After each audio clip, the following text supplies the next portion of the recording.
ಈಗ 1 ಅವರ್ ಆಯ್ತು madam. 1 hour ನಿಂತಿದ್ದು ಏನು ಮಾಡೋಕ್ಕಾಯ್ತದೆ ಮೇಡಮ್? ನಮ್ಗೇನು ಮಾಡೋಕ್ಕಾಯ್ತದೆ ಹೇಳಿ? ಸರ್ಕಾರ ಮಾಡಿದ್ದಾರೆ, ಅಲ್ಲಿ ಇಲ್ಲ ಅಂದಮೇಲೆ ನಾವೇನು ಮಾಡೋಕ್ಕಾಗಲ್ಲ. ನಾವೇನು ಗ್ಯಾಸ್ ತಯಾರು ಮಾಡೋಕ್ಕಾಯ್ತದೆ? ನೀವು ಗ್ಯಾಸ್ ಇಲ್ಲ, ಗಾಡಿ ಓಡಲ್ವಲ್ಲ, ಏನು ಮಾಡ್ತೀರಾ? ಯಾರನ್ನು ಕೇಳಿದ್ರು ಏನು ಪ್ರಯೋಜನ ಇಲ್ಲ ಮೇಡಮ್, ಏನೂ ಪ್ರಯೋಜನ ಇಲ್ಲ. ನಮ್ಮ ಆಟೋದವ್ರಿಗೆ ನಮ್ಗೆ ಯಾವಾಗೂ ಹೆಲ್ಪಿಂಗೇ ಇಲ್ಲ. ನಾವು ಅದಕ್ಕೆ ಬೇಜಾರಾಗಿ ನಾವು ಸುಮ್ಮನೆ ಏನು ಎಲ್ಲ ಆದಂಗೆ ನಮಗೂ ಆಯ್ತದೆ ಅಂತ ಸುಮ್ಮನೆ ಕೂತೀವಿ. ಏನೇ ನಾವು ಹೋರಾಟ ಮಾಡಿದ್ವು ಅವಾಗೆಲ್ಲ ಏನು ಮಾಡಿದ್ರು ಪ್ರಯೋಜನ ಇಲ್ಲ. ಯಾಕೆ ಏನು ಪ್ರಯೋಜನ ಇಲ್ಲ ಮಾಡಿದ್ರೆ ಸುಮ್ಮನೆ ನಾವು ವೇಸ್ಟ್ ಅಷ್ಟೇ. ನಾವು ಕೂತ್ಕೊಂಡು ವೇಸ್ಟಾಗೆ ಹೋರಾಟ ಮಾಡ್ಬೇಕಷ್ಟೇ. ಯಾರೂ ಪ್ರಯೋಜನ ಇಲ್ಲ, ಏನೂ ಮಾಡೋದು ಇಲ್ಲ. ನಮ್ಗೆ ಹೆಲ್ಪಿಂಗೇ ಇಲ್ಲ. ಏನು ತರಲ್ಲ.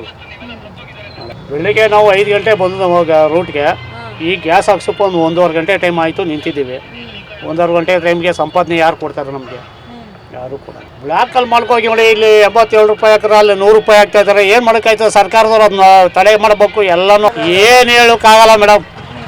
ಏನು ಪ್ರಯೋಜನ ಇಲ್ಲ, ಏನು ಹೇಳಿದ್ರು ಪ್ರಯೋಜನ ಇಲ್ಲ. ಸುಮ್ಮನೆ ನಾವು ಬಡ್ಕೋಬೇಕು ಅಷ್ಟೇ, ಇನ್ನೇನು ಇಲ್ಲ. ಹೇಳಿ, ಎಷ್ಟೊತ್ತಿಂದ ನಿಂತಿದ್ದೀರಾ? ಆಗ ಬಂದು ಒಂದು 3 ಅವರ್ಸ್ ಆಯಿತು. ಬಂದು ನಿಂತಿದ್ವಿ, ಎಲ್ಲೂ ಗ್ಯಾಸ್ ಸಿಗ್ತಾ ಇಲ್ಲ. ಫಸ್ಟ್ ಆಫ್ ಆಲ್ ಹೇಳಬೇಕು ಅಂದರೆ ನಮ್ಮ ರಾಜ್ಯದ ಮುಖ್ಯಮಂತ್ರಿಗಳು ಇದನ್ನೆಲ್ಲ ಜವಾಬ್ದಾರಿ ವಹಿಸಬೇಕಾಗಿತ್ತು. ಅವ್ರು ಏನಾದರೂ ಮಾಡ್ಕೊಳ್ಳಿ ಮೇಡಮ್, ನಮ್ಮ ಕಷ್ಟ ಕೇಳೋರು ಯಾರು? ಸರಿ ಮೇಡಮ್, ಅವರು ಅವ್ರು ಮಾಡ್ಕೊಳ್ಳಿ. ನಮ್ಮ ಕಷ್ಟ ಕೇಳೋರು ಯಾರು? ನಾವು ಬೆಳಿಗ್ಗೆ ತಿಂಡಿ ಇಲ್ಲ, ನಿದ್ದೆ ಇಲ್ಲ, ಊಟ ಇಲ್ಲ, ಬರ್ತಾಯಿದ್ದೀವಿ. ಅಟ್ಲೀಸ್ಟ್ ಒಂದು ನಮ್ಮ CM ಆದವರು ಇಂತಿಂಥ ಬಂಕುಗಳಿಗೆ ನಮ್ಮ ರಾಜ್ಯದ ಅಂಡರ್ನಲ್ಲಿ ತಾನೇ ಇರೋದು. ನಮ್ಮ ಕರ್ನಾಟಕ ನಮ್ಮ CM ಅಂಡರ್ನಲ್ಲಿ ತಾನೇ. ಅವರೇ ಯಾಕೆ ಹೇಳ್ಬಾರ್ದು? ನೀವೀಗ ಮಾಡಿ, ನೀವು ಬಂಕ್ನವರೆಲ್ಲ ಯಾಕೆ ಇಷ್ಟು ರೇಟ್ ಮಾಡ್ತಾಯಿದ್ದೀರಾ, ಅಷ್ಟು ಮಾರಬೇಡಿ ಅಂತ ಒಂದು ಮಾತು ಹೇಳ್ಬೋದಾಯ್ತು. ಅವರು ನಮ್ಮ ರಾಜ್ಯದ ಮುಖ್ಯಮಂತ್ರಿಗಳೇ ಹೇಳ್ತಾ ಇಲ್ಲ. ನಾವು ಇನ್ಯಾರನ್ನ ಕೇಳೋದು ಹೋಗಿ? ಬೇರೆ ಯಾರನ್ನ ಕೇಳಿದ್ರೆ ನಮಗೆ ಗೊತ್ತಿಲ್ಲ ರೀ, ಅವ್ರಿಗೆ ಕೇಳಿ ಅಂತಾರೆ. ಬಂಕ್ನವ್ರು ಕೇಳಿದ್ರೆ ನಾವೇನು ಮಾಡೋಣ ಸರ್, ಬೇರೆಯವ್ರು ಬರೋಲ್ಲ ಅಂತಾರೆ. ಇದಕ್ಕೆ ಯಾರು ಉತ್ತರ ಕೊಡೋ ಯಾರು?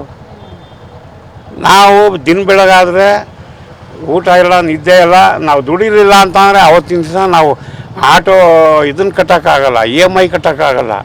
ಮಕ್ಕಳು ಮರಿ ಸಾಯಂಕಾಲ ಹೋಗ್ತಿದ್ದಂಗೆ ಕೈ ಪೈ ನೋಡ್ತಾರೆ, ಮೊಮ್ಮಕ್ಕಳು ಕೈ ನೋಡ್ತಾರೆ. ನಾವೇನು ತೊಗೊಂಡೋಗೋದು? ನಾವು ಸರಿಯಾಗಿ ಅನ್ನ ತಿನ್ನೋಕ್ಕಾಗಲ್ಲ. ಅನ್ನ ತಿಂದರೆ ನಮಗೆ ಶುಗರ್ ಜಾಸ್ತಿ ಆಗುತ್ತೆ.